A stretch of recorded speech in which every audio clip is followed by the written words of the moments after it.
Apa kabar Ustaz? Alhamdulillah. Alhamdulillah. Antum gimana? Sehat? Sehat. Alhamdulillah ya. Kita buka dulu Ustaz ya. Baik, tafadhal. Bismillahirrahmanirrahim. Assalamualaikum warahmatullahi wabarakatuh.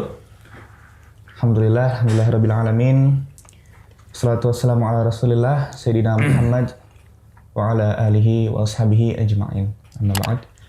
Segala puji dan syukur kita aturkan kehadirat Allah Subhanahu wa taala yang dengan rahmatnya kita bisa melanjutkan bahasan kita tentang sirah nabawiyah berdasarkan kitab Khulasah Nurul Yakin. Naam.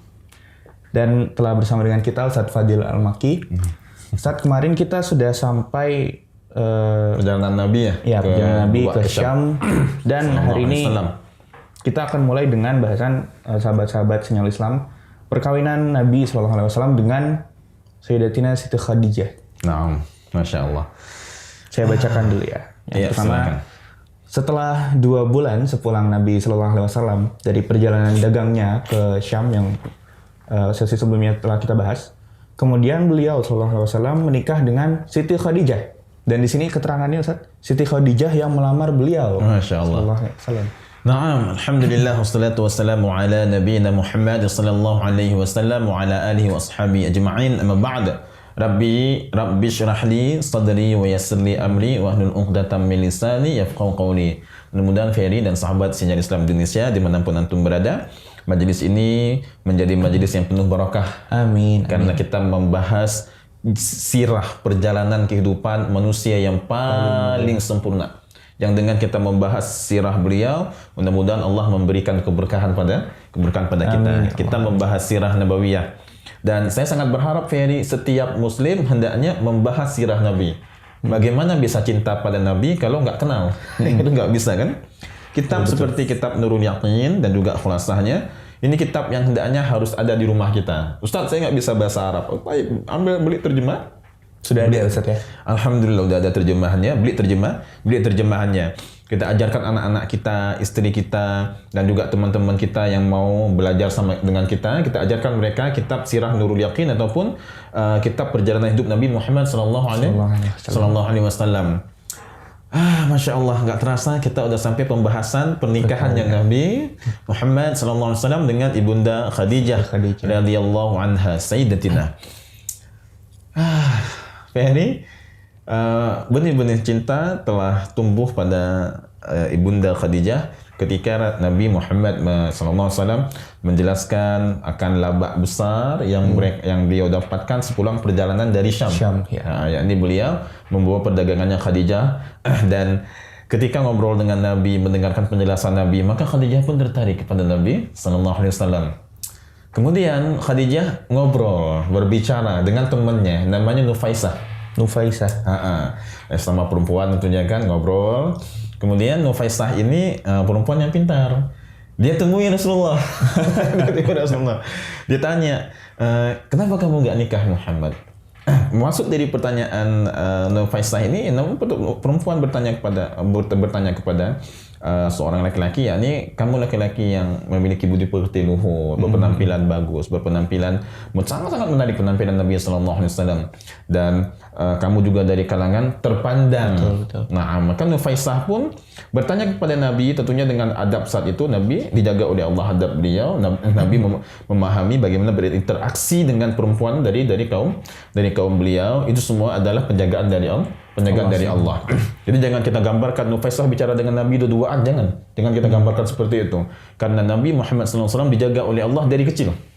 Hatta ketika beliau ikut Abu Talib yang pernah kita bahas, ikut Abu Talib dalam perayaan perayaan berhala kaumnya, dipaksa oleh pamannya, maka beliau pun ikut. Kita pemimpin, masa kita nggak datang? Beliau nggak mau, karena beliau sangat benci kepada berhala-berhala tersebut. Tapi karena bujukan pamannya, maka beliau ikut. Pas lagi acara, tiba-tiba malaikat datang dalam bentuk laki-laki putih besar, agak mengerikan karena tubuhnya besar. Saat itu malaikat menampakkan diri. Malaikat mengatakan kepada Nabi, Muhammad wara'aka, wara'aka. Muhammad mundur. Maka Nabi pulang dalam keadaan takut. Jadi Nabi adalah pribadi yang dijaga oleh Allah. Tidak pernah menyentuh berhala, tidak pernah menyembah berhala, tidak pernah rukuk sujud kepada berhala. Bahkan beliau membenci berhala-berhala Padahal sejak kecil ya. Ya, padahal beliau tinggal di situ. Tinggal di lingkungan seperti berhala. Naam, Masya Allah. Nabi dijaga oleh Allah. Dan jangan kita gambarkan saat itu Nufaisah berbicara dengan Nabi duduan, bukan. Tapi di situ Nabi dijaga oleh Allah dengan adab-adab bagaimana berbicara dengan Nufaisah. Nufaisah bertanya kepada Nabi, Muhammad, kenapa kamu gak nikah? Nah, karena kan Nabi seorang laki-laki yang, Masya Allah, laki-laki yang gagah, laki-laki yang menarik sekali penampilan beliau, amanah, jujur. Aku bukanlah seorang laki-laki yang memiliki harta banyak. Itu jawaban Nabi Muhammad SAW. Yani beliau masih ingin membantu Abu Talib. Beliau masih ingin membantu Abu Talib. Beliau masih merasa, kalau menikah nanti khawatir menyusahkan Abu Talib. Apa yang aku akan persiapkan untuk pernikahan? Kemudian Nufaisah menjawab lagi, bagaimana kalau yang kamu nikah itu adalah seorang perempuan yang memiliki harta, memiliki muru'ah, terpandang, cantik, dan tidak mempermasalahkan masalah itu. Masya Allah. Tidak mempermasalahkan masalah bagaimana kondisi keluarga kamu, bagaimana kondisi keadaan kamu saat ini. Karena tentunya apa-apa yang Nabi miliki saat itu, beliau gunakan juga untuk membantu ekonomi paman beliau Abu Talib. Taib. Siapa dia? Ada perempuan yang begitu? Siapa dia? Maka Nufaisah menjawab, gimana kalau Khadijah? Gimana kalau Khadijah?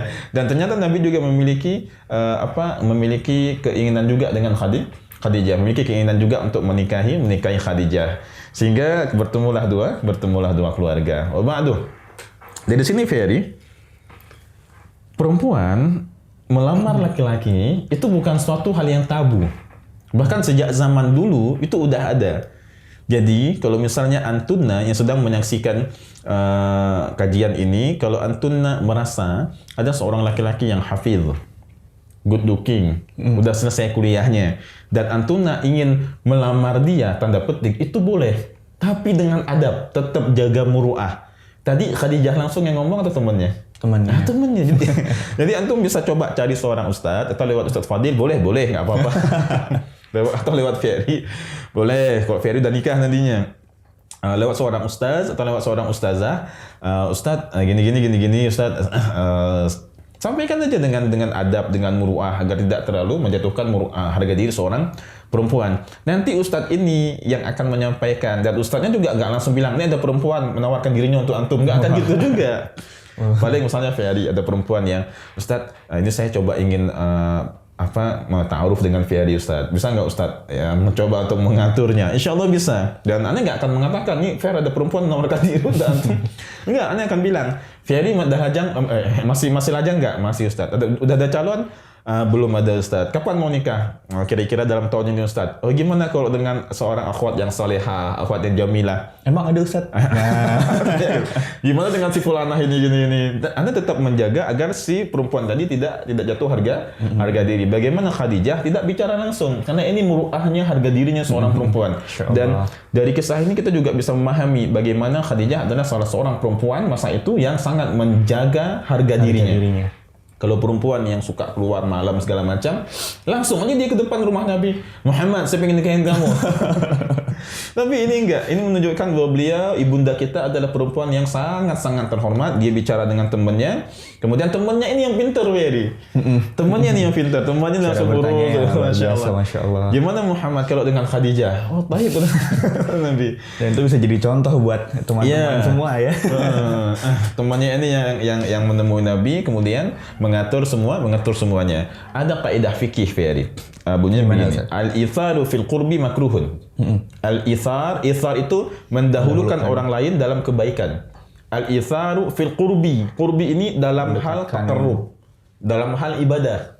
Makruhun itu tidak dianjurkan, dibenci. Makruhun tidak disukai. Mendahulukan orang lain dalam perkara ibadah itu tidak disukai dalam agama kita. Misal contohnya, kita lagi sholat asar, saf di depan kosong. Udah, enti aja deh. Nah, itu merupakan hal yang tidak dianjurkan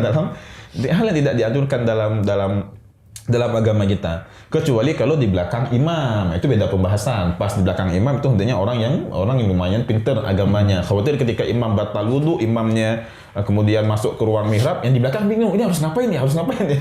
Tamam. Tapi ada pun di tempat yang lain, saf yang lain untuk mendahulukan orang lain ke saf di depan. Harusnya kita berlomba-lomba ya. Iya, harusnya kita berlomba-lomba. Kita aja dulu, punten saya duluan gitu. Jangan suruh orang. Jadi ketika anti melihat ada ikhwan yang soleh, anti kenal dia perempuan yang menjaga laki-laki yang menjaga muruahnya, maka ini kan dalam hal ibadah. Menikah itu ibadah.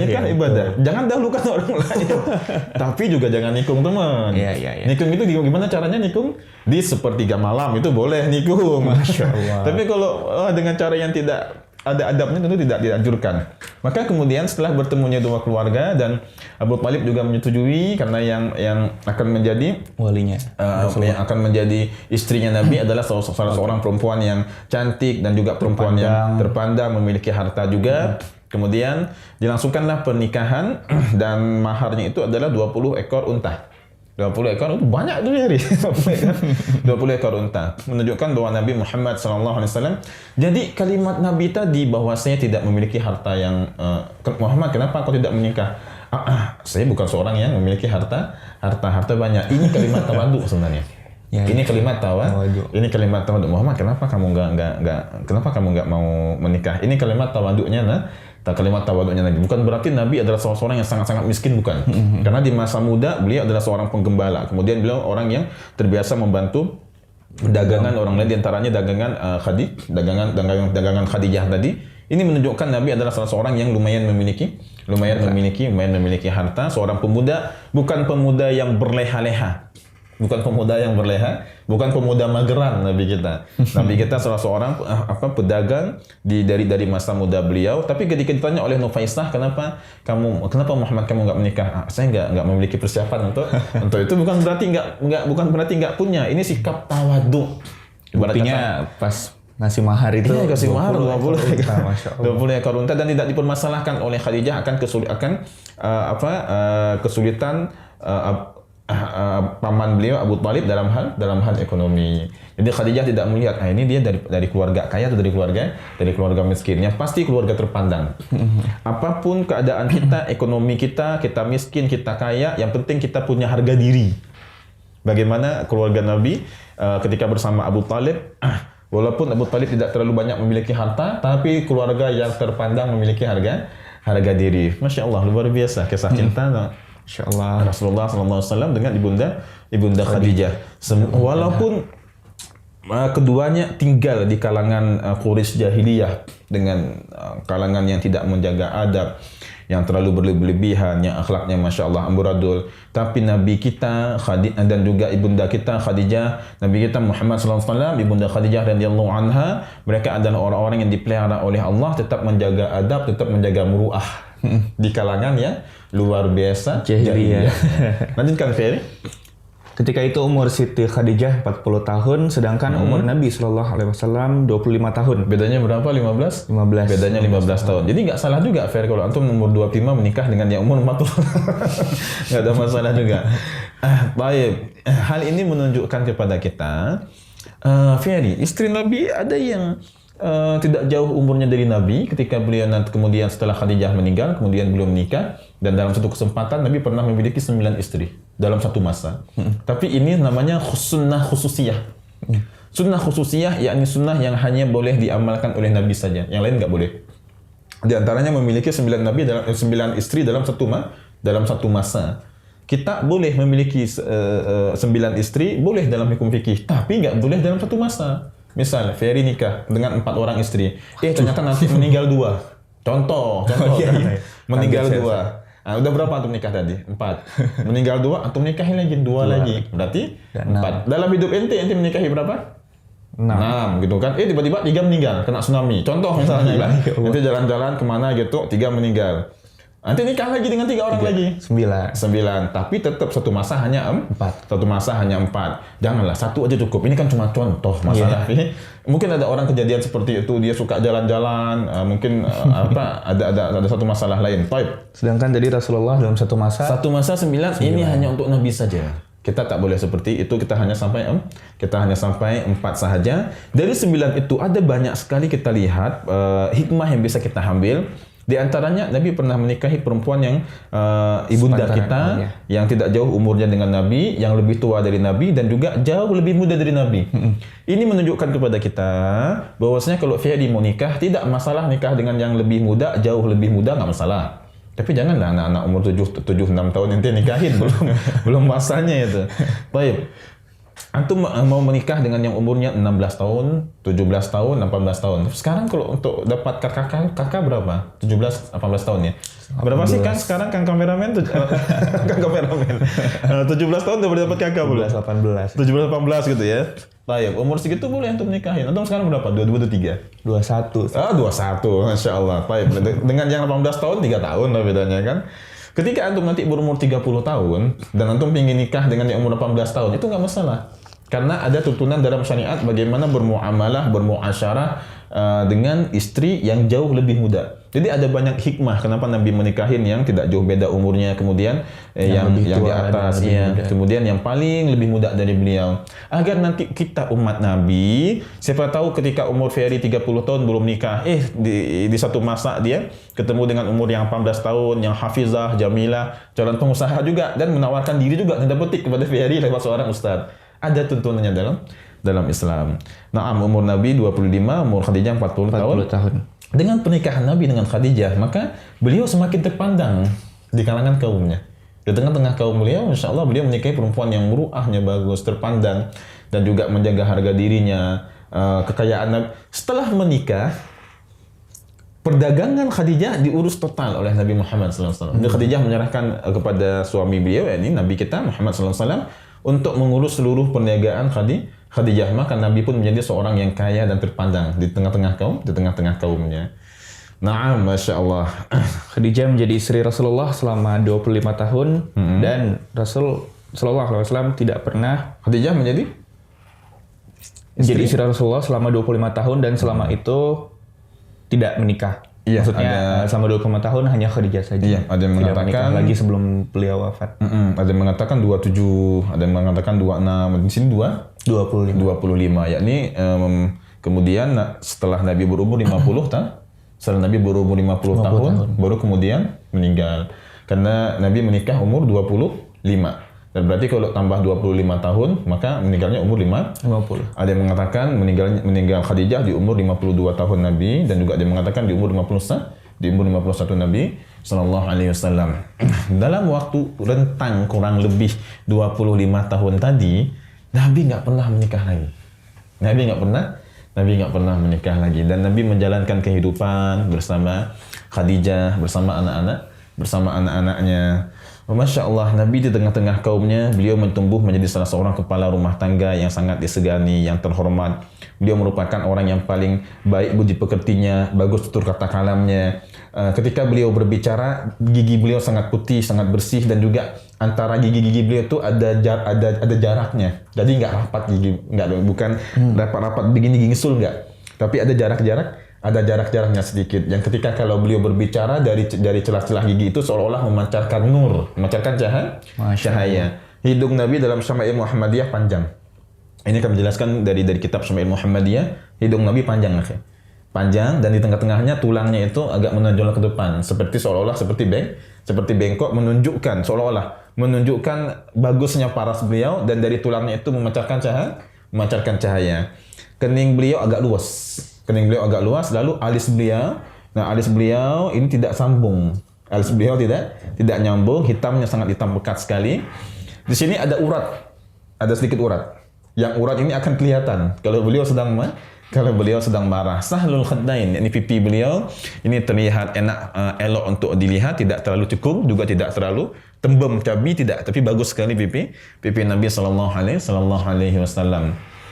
Yang bola mata beliau itu yang hitamnya hitam pekat sekali, kemudian yang putihnya putih sekali. Ini menunjukkan kesehatan Nabi kita luar biasa bagus. Karena orang kalau yang putihnya itu ada merah-merahnya itu berarti nggak bagus. Ada masalah pada kesehatannya. Yang putihnya putih sekali bagian mata, yang hitamnya hitam sekali. Jadi Nabi kita tidak bermata biru, tidak bermata hijau, tapi bola mata beliau warnanya hitam. Dan mata beliau, belahan matanya ini panjang. Belahan mata beliau apa? Belahan mata beliau panjang, menunjukkan keindahan mata beliau. Bibir beliau agak sedikit lebar. Lebar di sini tidak menunjukkan kejelekan. Misal, Ferry, ada orang matanya bulat belok. Jelek nggak kira-kira? Enggak, justru menunjukkan keindahan matanya. Bibir beliau agak sedikit lebar, menunjukkan fasihnya beliau ketika berbicara. Oke. Kalau ingin melihat bagaimana wajah beliau, kalau ingin melihat ulama yang wajahnya itu mirip dengan Nabi, maka ulama mengatakan coba lihat Habib Ali Al-Jufri. Habib Ali Al-Jufri Al-Yamani. Itu bibirnya Masya Allah, beliau agak sedikit lebar tapi tidak menunjukkan celah. Namun menunjukkan kefasihan ketika berbicara. Kepala beliau agak sedikit lebih besar, Masya Allah, menunjukkan kecerdasan beliau. Dan ketika beliau berbicara, maka beliau akan memalingkan wajah tubuh beliau seluruhnya. Seluruh tubuh. Jadi enggak cuma gini doang. tapi seluruhnya beliau banyak mendengarkan ketika orang berbicara. Tapi ketika beliau berbicara, itu beliau sungguh-sungguh banget. Ketika beliau berbicara, Ferry, ini gini. Sangat sungguh sekali. Akan membuat hibah ataupun rasa wibawa yang luar biasa besar bagi orang yang baru kenal. Jadi orang baru kenal, Masya Allah, ini laki-laki luar biasa wibawanya. Tapi setelah bergaul, setelah ngobrol, oh ternyata enak sekali, seperti teman dekat. Begitulah akhlak beliau, adab beliau, karakter beliau ketika beliau tumbuh menjadi kepala rumah tangga di tengah-tengah kaumnya. Tidak pernah ada aib ataupun celaan ketika beliau sebelum diangkat menjadi Nabi. Makanya setelah diangkat dari Nabi, Abu Jahal nggak pernah menghina masa lalu Nabi. Masa lalu Nabi, dari beliau masih kecil, dari beliau berumah tangga, dari beliau mengurus anak-anak beliau, tidak pernah ada celah. Dan tidak pernah diserang oleh Abu Jahal, Abu Lahab, Abu Sufyan ketika Nabi diutus menjadi seorang Rasul. Masya Allah. Lanjutkan. Ya, dan sifat-sifat baik Rasulullah itu terbukti di peristiwa ini, Ustaz. Bahasan kita selanjutnya, peletakan Hajar Aswad. Peletakan Hajar Aswad. Baik. Peletakan Hajar Aswad insya Allah akan kita bahas panjang lebar dalam episode kali ini. Mekah pernah terserang banjir air dari gunung. Karena Mekah itu begini ya, Fer. Mekah itu dia kayak wadi, lembah, dikelilingi oleh gunung-gunung. Sekali hujan, air dari gunung buam jatuh ke wadi tersebut semuanya.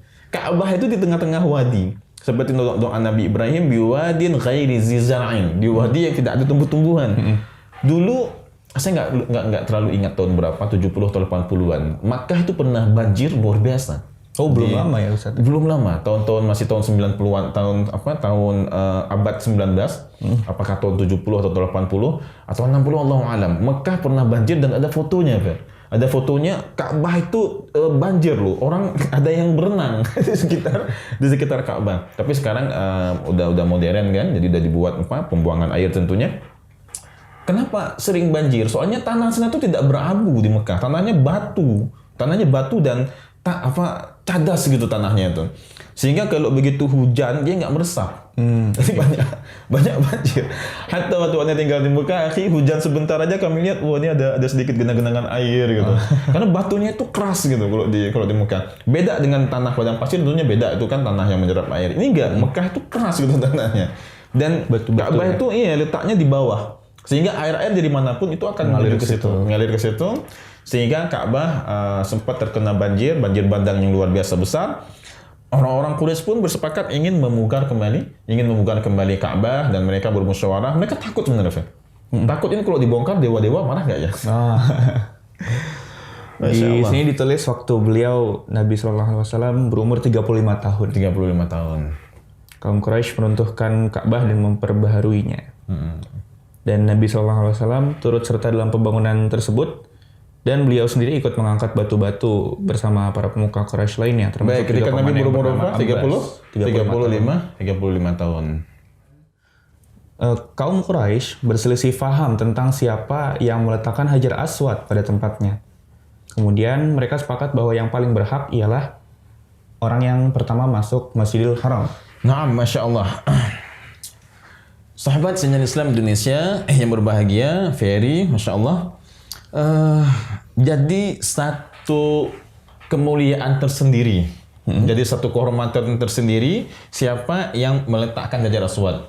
Ketika kaum Quraisy ingin memperbaiki Ka'bah, memugar Ka'bah, mereka nggak berani, ya. Mereka nggak berani. Kemudian Walid bin Mughirah salah seorang orang tua dari kalangan Quraisy yang dihormati dan disegani, maka dia pun menemui seorang tukang kayu atau arsitek lah kalau zaman sekarang dari Mesir. Seorang arsitek dari Mesir yang kebetulan sedang ada di Jeddah. Akhirnya berangkat dia ke Jeddah, dia temuin tukang kayu tadi.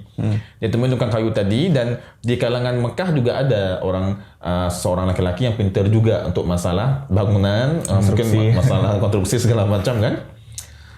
Kemudian Walid bin Mughirah menjemput ahli bangunan tadi yang merupakan orang Mesir, dan dia berada di Jeddah, dia berlayar ke Jeddah, dibawa ke Mekah. Musyawarahlah mereka.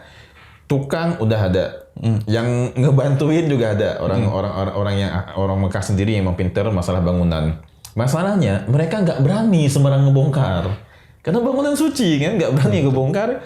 Dulu aja Abraha pengen ngancurin dihabisi Abraha oleh Allah dengan burung ababil.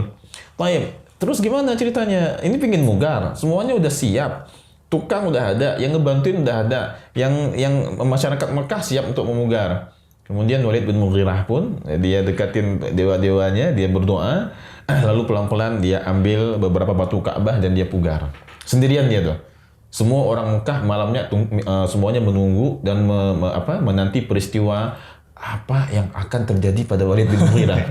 Jadi malam harinya mereka nunggu semuanya. Nunggu keesokan paginya, ternyata Walid bin Mughirah aman-aman saja. Masya Allah. Oh, berarti boleh nih, kita direstuin nih sama dewa-dewa kita. Karena kan? niatnya bukan untuk menghancurkan. Bukan niat untuk menghancurkan, maka kemudian mereka pun memugarnya. Mereka memugarnya, Masya Allah, mereka perbaiki kembali. Tapi ketika akan meletakkan kembali Hajar Aswad ke tempatnya semula, siapa yang bakal meletakkan? Berarti sejak zaman jahiliyah Hajar Aswad itu sudah dianggap suatu yang mulia ya Ustaz? Iya, batu dari surga dan dianggap suatu yang mulia. Hanya saja cara mereka untuk tawaf dan untuk berdoa di situ caranya salah. Sehingga dalam sejarah dijelaskan bahwa mereka dulunya bertawaf di situ, berdoa di situ sambil dalam keadaan telanjang. Ya Allah. Ya, orang-orang jahiliyah yang paling dungunya mereka tawaf dalam keadaan telanjang. Karena itu kalau ada yang bilang bahwasanya hijab, cadar merupakan budaya dari Arab gitu kan. Arab yang mana? Beberapa guru kami nanyakan Arab yang mana? Arab yang dulu mereka cara ibadah mereka telanjang. Jadi Arab yang mana sekarang? Maka nanti kita akan bahas asbabun nuzul ayat mengenai hijab. Nanti akan kita bahas di pembahasan ketika Nabi telah hijrah ke Madinah. Di Madinah ya, kita akan sampai ke sana insyaallah teman-teman. Sehingga dengan memahami sejarah kita tahu asbabun nuzulnya hikmah diturunkan ayat mengenai hijab tadi. Wa ba'du Ferry. Kemudian terjadi pertikaian yang lumayan panas antara beberapa banu di situ. Naam, Banu Abduddar dan Banu Adi terlibat pertikaian konflik yang luar biasa panas hingga khawatir terjadi peperangan. Maka Walid bin Mughirah pun dan orang-orang tua di kalangan kaum Quraisy mereka mengadakan permusyawarahan. Mereka musyawarah semuanya, mereka duduk sepakat semuanya. Ini gimana nih? Jangan sampai terjadi perang saudara, pertikaian, karena beberapa banu tadi telah mengadakan sumpah setia dengan jilatan darah. Jadi mereka ambil darah satu baskop, mereka masukkan tangan mereka ke dalam darah tersebut. Ini setelah mereka jilatan darah. Kalau udah bersumpah dengan darah tersebut, maka mereka siap mengorbankan jiwa dan badan mereka. Siap mati istilahnya. Nggak sembarangan ini kan. Akhirnya orang-orang tua Quraisy pun, ini nggak jelas nih. Itu beberapa banu udah siap mereka untuk melakukan sumpah darah. Dan ini berarti udah siap tempur nih mereka ini kan. Udah siap tempur, siap untuk mengorbankan segalanya. Kemudian sepakatlah mereka, duduklah mereka musyawarah. Gini aja, siapa yang pertama kali masuk Masjidil Haram ini? Siapa yang pertama kali masuk dari pintu arah Safa atau dari min babi Bani Syaibah? Dalam kitab Muhammad Rasulullah yang masuk ke sini dari arah pintu Bani Syaibah. Pertama itu maksudnya besok atau di hari itu? Oh, tepat setelah musyawarah. Setelah musyawarah mereka lihat, ini siapa yang datang? Langsung ditungguin gitu ya. Dan ditungguin. Siapa yang datang dari arah pintu Bani Syaibah. Dikatakan pintu Bani Syaibah letaknya dekat dengan bukit arah dari bukit Safa. Ditungguin, ini siapa yang mau masuk? Deg-degan semuanya kan, tunggunya kan. Ternyata yang pertama kali masuk dari arah pintu itu adalah Nabi Muhammad SAW. Serempak mereka mengatakan Al-Amin. Al-Amin.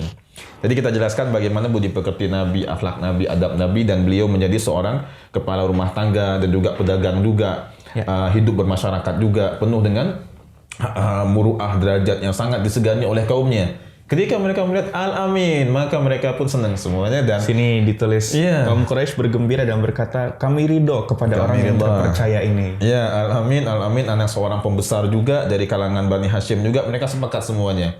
Lalu Nabi pun dengan kematangan beliau dan juga dengan bersihnya budi pekerti beliau mengambil jalan yang sangat-sangat indah, luar biasa, sangat bijaksana. Beliau minta sehelai kain.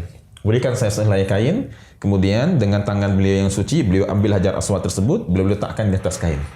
Lalu beliau ucapkan kepada seluruh pemuka dari kaum-kaum yang berselisih tadi, setiap pemuka dari kaum, dari Banu atau keluarga, hendaknya mengambil ujung dari kain tadi. Maka pemuka setiap kaum pun mengambil ujung dari kain tadi, dan mereka beramai-ramai membawa Hajar Aswad ke tempatnya semula. Sampai ke tempatnya semula, maka Nabi mengambil Hajar Aswad kembali dan meletakkan di atas tempatnya. Dengan begini, semua pemuka Banu tadi, mereka pun ridha semuanya, dan mereka bahagia, tidak ada perselisihan. Maka dengan kebijaksanaan Nabi, wa masya Allah, pertempuran, pertikaian, dan sengketa yang bakal menumpahkan darah bisa dihindari. Unik sekali, sahabat sinyal Islam Indonesia. Sebenarnya orang-orang Quraisy itu, hatta ketika Nabi membawa bi'tsah kerasulan, mereka semuanya meyakini bahwa Muhammad ini bukan seorang pembohong. Dan mereka percaya kepada Nabi. Ketika Nabi hijrah ke Madinah, kenapa Ali nggak berangkat dulu hijrah? Ali disuruh tidur di atas pembaringan Nabi. Karena masih ada salah satu penyebabnya, karena masih ada beberapa harta titipan orang Quraisy kepada Nabi Sallallahu Alaihi Wasallam. Saking dipercayanya beliau ya. Mereka tidak percaya kepada kenabian yang beliau bawa, tapi mereka percaya kepada kepribadian Nabi Sallallahu Alaihi Wasallam. Dari kecil tidak pernah mereka lihat Nabi Muhammad berbohong. Hingga satu kesempatan Nabi pernah kumpulkan orang-orang Quraisy, dikumpulkan semuanya. Setelah dikumpulkan semuanya di atas sebuah bukit, maka Nabi mengatakan, wahai orang-orang Mekah, orang-orang Quraisy, kalau saya bilang di balik bukit ini ada pasukan, kalian percaya enggak? Semuanya menjawab, kami percaya wahai Muhammad, karena kami enggak pernah melihat engkau bohong sebelumnya. Kami enggak pernah lihat engkau bohong wahai Muhammad. Jadi ketika mereka mengatakan Muhammad itu pendusta, Muhammad itu dukun, Muhammad itu penyihir, ini ada sebab lain tentunya. Karena jiwa mereka sebenarnya menerima bahwa Nabi bukan seorang pembohong. Lalu Nabi mengajak mereka untuk menyembah Allah, meninggalkan berhala mereka. Abu Jahal marah. Untuk ini Muhammad kau kumpulkan kami. Abu Lahab marah. Ya na'am, Abu Lahab marah. Ya Muhammad, untuk ini kau kumpulkan kami. Masya Allah. Tapi mereka secara pribadi percaya kepada Nabi Sallallahu Alaihi Wasallam. Nah, silakan Pak. Lanjutkan. Sebelum nanti kita sampai ke bi'tsah Rasulullah ya. Ini masih ada 2 pembahasan lagi. Ini tentang perjalanan hidup beliau Sallallahu Alaihi Wasallam. Ini sebelum bi'tsah, karena bi'tsah akan kita bahas di episode selanjutnya. Di sini dikatakan Nabi Sallallahu Alaihi Wasallam sangat populer di kaumnya dengan sifat-sifat terpuji seperti benar, jujur, amanah, sabar, pemalu, rendah hati, sehingga mereka memberi beliau gelar Al-Amin, atau orang yang dapat dipercaya. Ya, Masya Allah, dengan akhlak yang beliau miliki, dengan kepribadian, dengan budi pekerti, dan juga Allah menjaga beliau. Beliau sangat dikenal di kalangan kaumnya sebagai seorang yang jujur, berbudi pekerti tinggi, dan memiliki derajat yang tinggi juga di kalangan kaumnya. Hingga Zaid bin Harisah, tahu Zaid bin Harisah, anak angkat Nabi Sallallahu Alaihi Wasallam, sempat juga bernama Zaid bin Muhammad sebelum turun ayat yang menjelaskan mengenai status anak angkat. Zaid bin Harisah, satu kesempatan ayahnya ingin ketemu dengan Zaid bin Harisah. Ayah kandungnya tahu bahwa Zaid bin Harisah ada di Mekah. Maka Harisah pun berangkat ke Mekah. Sampai ke Mekah, maka ayahnya bertanya, kamu pilih mau tinggal dengan ayah angkat kamu atau dengan ayah kandung kamu? Maka Zaid bin Harisah pun mengatakan, nggak apa-apa, saya tinggal sama ayah angkat saya aja. Zaid bin Harisah pun senang.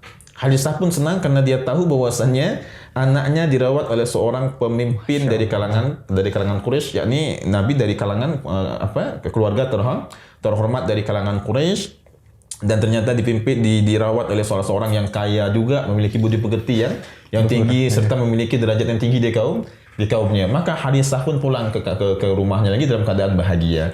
Jangankan orang Quraisy, orang luar Quraisy aja ketemu dengan Nabi itu langsung segan, langsung merasa ini laki-laki memiliki wibawa yang sangat tinggi. Beliau terkenal sebagai orang yang sering membantu kaumnya, membantu orang yang lemah dan terbiasa menghormati tamu. Sangat luar biasa keluarga Nabi dalam menghormati tamu. Silakan Fer. Jadi ya wajar, makanya ketika di sini ditulis kaum dan keluarga Nabi Shallallahu Alaihi Wasallam sangat mencintai dan menghormati beliau. Sebelum bi'tsah, bahkan sebelum bi'tsah. Ya. Abu Lahab sendiri, dua anak Abu Lahab itu menikah dengan anak Nabi. Iya. Dua anak Abu Lahab menikah dengan dua anak Nabi yang kedua-duanya itu kemudian nantinya Ruqayyah dan Ummu Kulsum menikah dengan Utsman bin Affan. Abu Lahab senang banget ketika berbesanan dengan Nabi Sallallahu Alaihi Wasallam. Beliau karakter beliau bagus, Nabi pribadi beliau bagus, tutur kata beliau bagus, akhlak beliau bagus, dan juga kaya, pedagang juga. Iya. Nah, lanjutkan Pak.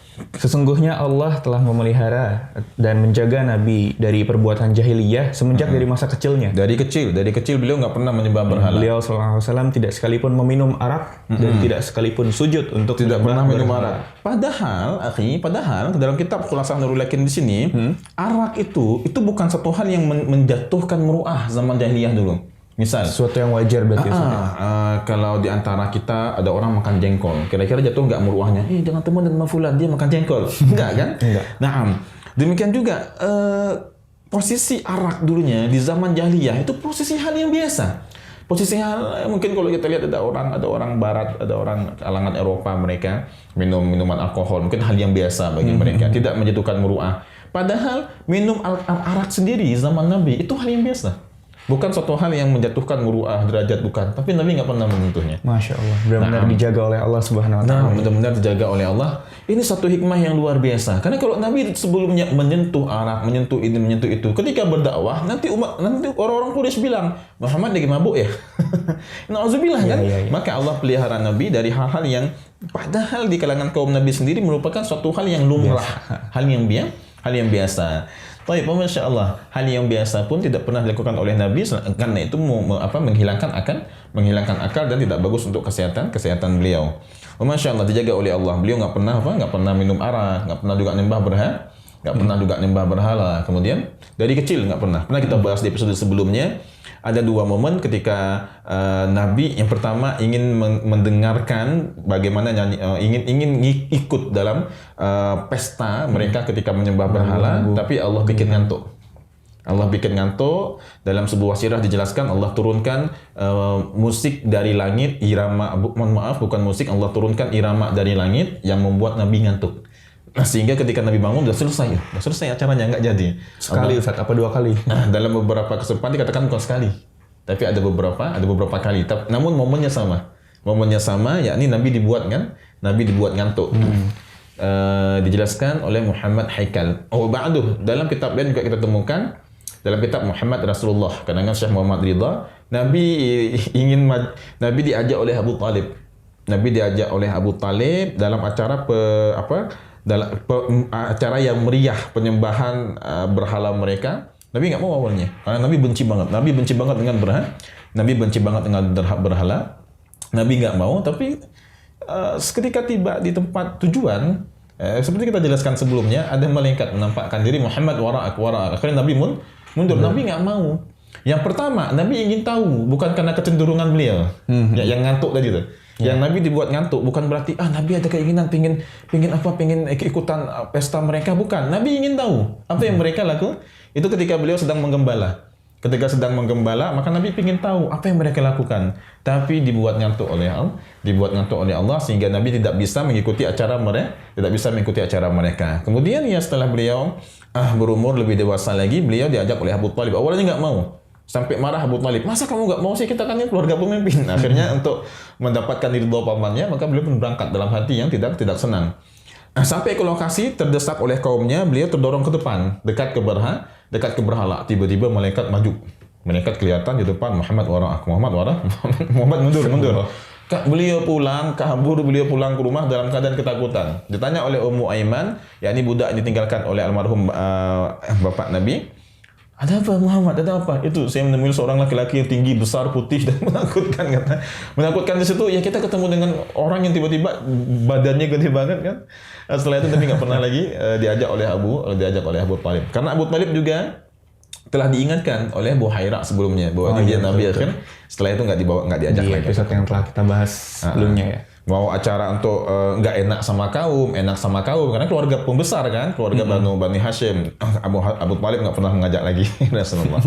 Tidak pernah menyembah berhala sama sekali. Bahkan beliau benci kepada berhala. Kemudian sebelum menjadi nabi, Allah telah memuliakan beliau sallallahu alaihi wasallam dengan beberapa mukjizat yang menunjukkan kebesaran Allah. Itu sebelum diangkat di Nabi. Ya. Dan diantaranya adalah selalu menyertai adanya awan yang selalu menyertai beliau ketika beliau melakukan perjalanan ke negeri Syam. Naam, karena setelah beliau menikah dengan Khadijah, tentunya perniagaan Khadijah ibunda diurus oleh Nabi, dan beliau tentunya sering berdagang ke Syam, sering pulang pergi ke Syam. Setiap perjalanan ke Syam ada awan yang menaungi Nabi sallallahu alaihi wasallam. Dan berarti sebelum diangkat jadi nabi sudah ada mukjizatnya ya. Sudah ada mukjizat, sudah ada banyak kelebihan, sehingga Ferry dan sahabat sinyal Islam Indonesia, akang-akang semua yang ada di studio, saya tidak setuju kalau ada yang mengatakan bahwa Nabi Muhammad SAW sebelum diangkat Nabi sama seperti pemuda lain. Nah, kita nggak setuju. Ya. Kenapa demikian? Huwal bashar laisa kal bashar. Ini ma'ruf. Beliau adalah manusia tapi tidak sama seperti manusia pada umumnya. Ada manusia yang tidak beriman seperti Abu Jahal, Abu Lahab. Beliau tidak seperti manusia pada umumnya. Beliau memiliki beberapa kelebihan. Ada 10 kelebihan Nabi sallallahu alaihi wasallam, tidak kita jelaskan di sini, kita jelaskan dalam kajian yang lain. Yang ini Masya Allah merupakan kelebihan yang Allah berikan kepada Nabi sallallahu alaihi wasallam. Beliau manusia tapi tidak seperti manusia lain, tidak seperti manusia lainnya. Sungguh tidak baik kalau kita mengatakan bahwa Nabi Muhammad sebelum diangkat Nabi sama seperti manusia pada umumnya, sama seperti laki-laki pada umumnya. Kalau sama laki-laki seperti laki-laki pada umumnya, sama seperti manusia pada umumnya, maka kaumnya tidak akan menerima. Loh, kok pemuda biasa-biasa aja yang jadi Nabi, kok pemuda yang sama kita. Kok bukan kami aja yang diangkat jadi Nabi. Ini secara logika saja kita susah menerimanya. Pada nyatanya mereka nggak bisa ngomong gitu karena jelas-jelas berbeda kualitasnya. Nah, dari lahir. Hatta lahir pun seperti kita jelaskan sebelumnya, lahir dalam keadaan sujud. Maka ketika dilaporkan kepada Abdul Muttalib, ya Abdul Muttalib itu cucu kamu udah lahir, tapi kok lahirnya agak ajaib, luar biasa. Saya belum pernah melihat ada bayi lahir dalam keadaan seperti itu. Beliau sujud dan kedua jari beliau mengarah ke langit, pertanda isyarat tauhid. Dari kecil sampai beliau diangkat menjadi nabi, dari umur beliau lahir sampai 40 tahun telah memiliki banyak kelebihan. Masya Allah, Ferry, silakan. Kita sampai ke bahasan terakhir sebelum beliau diutus. Coba tadi diulangin yang terakhir. Ada beberapa mukjizat. Salah satunya yakni ada batu yang memberikan salam kepada Nabi. Oh. Assalamualaikum ayuhan Nabi. Nabi. Di perjalanan ke Syam juga? Bukan, di Mekah. Di Mekah. Lagi beliau jalan, ada batu yang memberikan salam kepada Nabi, dan beliau ketika telah diangkat jadi Nabi, beliau tahu di mana letaknya dulu batu tersebut. Iya. Hatta batu, dalam kita sirah kita lihat, bukan cuma batu, hatta pohon-pohonan pun, hatta batang kurma itu memiliki rasa syauq, kerinduan pada Nabi sallallahu alaihi wasallam. Di akhir episode ini, bagaimana pohon kurma yang dulunya terbiasa diinjak oleh Nabi ketika beliau khutbah. Karena ada pemugaran tempat beliau khutbah, maka pohon kurma ini dipindahkan, batang kurma ini dipindahkan jarak beberapa meter. Ketika Nabi sedang berkhutbah, tiba-tiba ada suara tangisan. Suara tangisan seperti ibu yang kehilangan anaknya. Yang bisa mendengar Rasulullah? Semua. Sahabat mendengarkan. Makanya sahabat meriwayatkan. Kalau sahabat nggak dengar, nggak diriwayatkan. Nangis. Sangat sedih nangisannya. Semua diam. Ada apa ini ternyata? Nabi lihat ternyata pohon batang kurma yang sering diinjak oleh Nabi tadi dipindahkan oleh sahabat. Maka beliau pun mengusap batang kurma tadi, dan batang kurma tadi mulai pelan-pelan dia tenang, hilang apa?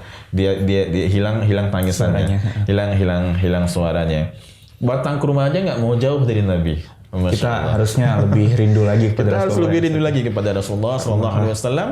Dan batu di Mekah itu pernah mengucapkan salam kenabian kepada Nabi sallallahu kepada Nabi Sallallahu Alaihi Wasallam. Ada banyak sekali mukjizat Nabi dan ada Bahkan kelebihan sebelum beliau diutus. sebelum diutus. Mukjizat yang paling besar tentunya akhlak beliau. Akhlak beliau dan budi pekerti beliau. Masya Allah, Ferry sudah selesai dari masa kelahiran sampai masa sebelum diangkat menjadi menjadi Nabi. Insya Allah dalam episode selanjutnya kita akan membahas kehidupan Nabi kita, kehidupan Rasulullah.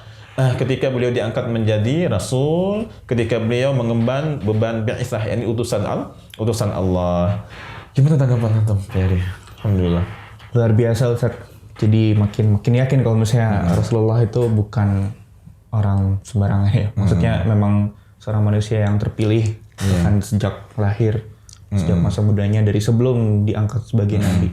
Kalau ada yang bilang, oh wajar aja beliau seorang yang jujur karena belum menikah. Kalau belum menikah, pastinya belum mencari harta, belum terlibat untuk cari harta halal, haram. Buktinya Nabi, itu kita bantah bagaimana? Buktinya Nabi hatta beliau telah menikah, mengurus perdagangan, mengurus anak-anak beliau, mengurus istri, tetap menjadi seorang laki-laki alamin. Jadi, bukan masalah bagi kita dalam hal memiliki istri, memiliki anak, untuk tetap berlaku jujur dan adil. Barakallahu fikum, sahabat Sinyal Islam Indonesia. Terus ikuti kajian kami. Ada banyak kajian selain Sirah Nabawiyah, ada adab, ada fikih, ada mustalahul hadis, ada Al-Quran. Mudah-mudahan dengan adanya Sinyal Islam Indonesia semakin menambah wawasan kita akan dunia Islam. Barakallahu fikum. Subhanakallahumma bihamdika asyhadu an la ilaha illa anta astaghfiruka wa atubu ilaik. Assalamualaikum warahmatullahi wabarakatuh.